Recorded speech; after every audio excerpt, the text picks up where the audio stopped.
one of the purposes of the Planning Act is to provide for planning processes that are open, accessible, timely, and efficient.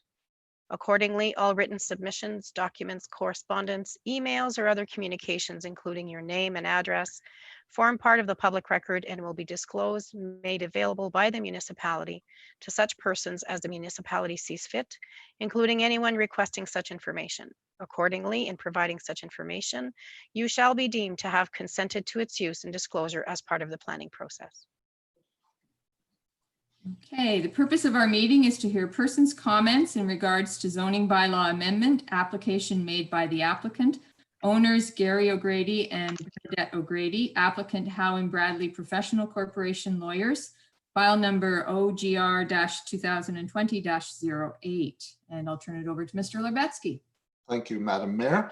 Item 2.1 is the cover letter from the County of Renfrew, which is dated September the 3rd, 2020, which is self-explanatory.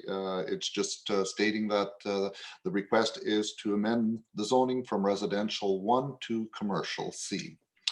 Item 2.2 is the County of Renfrew Planning Division Zoning Bylaw Amendment Report to Council dated September the 3rd, 2020, and it forms pages 13 to 16.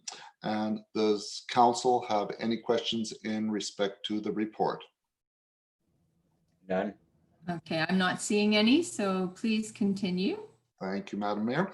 Item number 3, the purpose and effect is to rezone a residential property that is 3,523 square meters in area to a commercial zone to permit a professional office, the law office of Howe and Bradley Professional Corporation. The effect of the amendment is to rezone the subject lands from residential 1, R1 to commercial bracket C, bracket closed, all other provisions of the zoning bylaw shall apply. Any questions with respect to the notice? None. Okay, I see none, so please continue. Item number 4, report on the application and notice. 4.1, notice of complete application was sent out dated September the 3rd, 2020. Item 4.2, the notice of application and public meeting were sent out to all affected property owners within 120 meters, which converts to 400 feet of the subject application, and to all public bodies as required on September the 9th, 2020. 4.3, notice was posted on the subject property on September the 9th, 2020. Item number 5, notice to public bodies, written responses and/or telephone messages. There were none. Pardon me, I should correct that. No, that is correct. There was no public input from the agencies. Item number 6, written comments. There were none received. Item number 7, verbal report or on general or telephone inquiries and/or attendances at the municipal office. 7.1, Monica Premack from the Association for Community Living was inquiring about the parking and requested to be placed as an attendee at the virtual public meeting. And I believe Monica is in attendance. Is that correct? Okay. No, I am attending on her behalf, Leslie Reese. Very good. Thanks, Leslie. Okay, so are there any oral or written presentations by those in attendance? And Leslie, if you wanted to speak to this would be your opportunity. Okay. Just, she was questioning the parking. Along that strip of highway, we have parking issues regarding mainly grumbling grannies. But we're also worried about a professional building going in there, and are they planning appropriate parking? Okay, thank you. Could I ask Mr. Bradley to respond to that, please? Showing. Yeah. Yes, Leslie, as you can see, and I'm not sure if you have a copy of the attached diagram to the application. Wally Simpson put together a diagram for us, which shows on it some parking spaces. And my understanding from looking at the requirements is that we may only be required to have 3 parking spaces, but in that diagram, we Other actually have 6. program, it's in the corner over here. But I can also say that we are probably going to have more parking on the property than might be on the diagram. I think we have, as our firm grows a little bit, we've had additional staff, and it looks like we may end up putting more parking on the property. And one of the things I was just saying to my staff this morning is we want to have the ability to turn around on our property from a safety perspective than actually backing out on the street. I think, it's important to recognize that the public, it would be their choice, but the parking that you're looking at is on the diagram is, generally speaking, what we're going to have for our clients, we'll say. But one thing that I, to your point, is that some people may just park on that strip. And if it's just a quick visit, they might park on that strip of property in front of the property and run in and out of the office instead of coming onto our lot. We will have lots of space for them, but I suppose it would be up to them as to how they want to do things. And I believe there's also public parking within so many meters of the property, which would also allow for people to park elsewhere. Okay. Okay, just again, like parking in front of the building, if it's parking in front of our building, we have some concerns, right? We are Yes. completely accessible business running there, as well as we have quite a large parking lot as well that we also need. So I just don't want to see your clientele parking in our spot and or in front of our spot. So I'm not quite sure how we can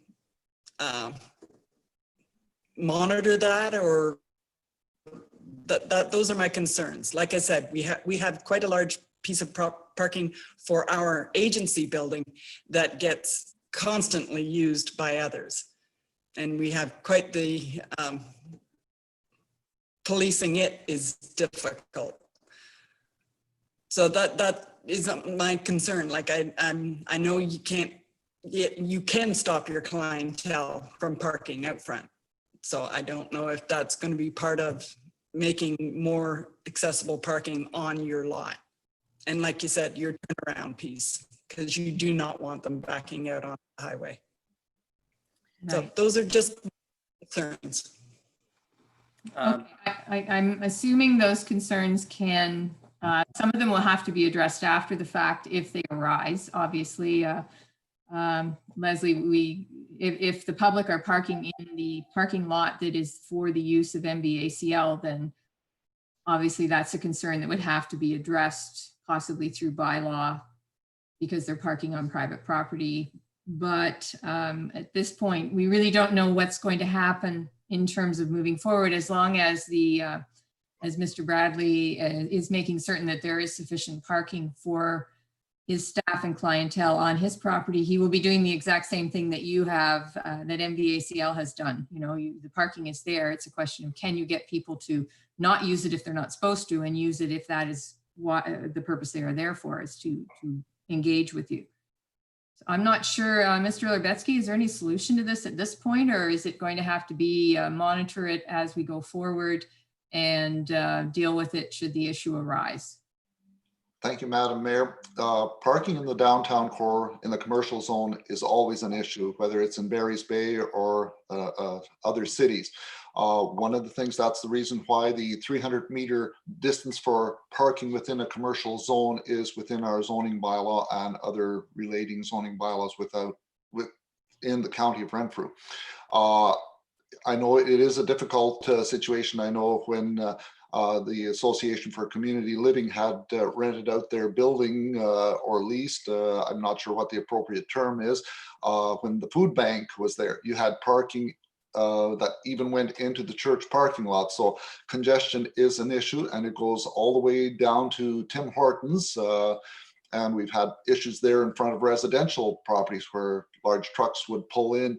So the only thing that I think, as we discussed with one of our other Zoom meetings, we're looking at a property in the downtown core, and it was discussed that signage might be an effective way in front of your property that if, let's say, the Association for Community Living, you can put no parking signs where you go into your driveway, so people aren't blocking your access in and out.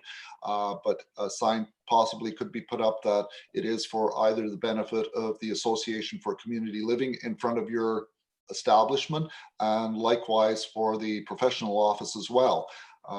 As council knows, our library is down there, so people are coming in and parking along that street, and that is always the difficulty. Unless you have a large parking area for commercial or public parking, that's the only real solution. But as Mr. Bradley has stated, there is additional parking available on the subject property that is in question that may be made available. So that is really all that I can offer on this point. Thank you.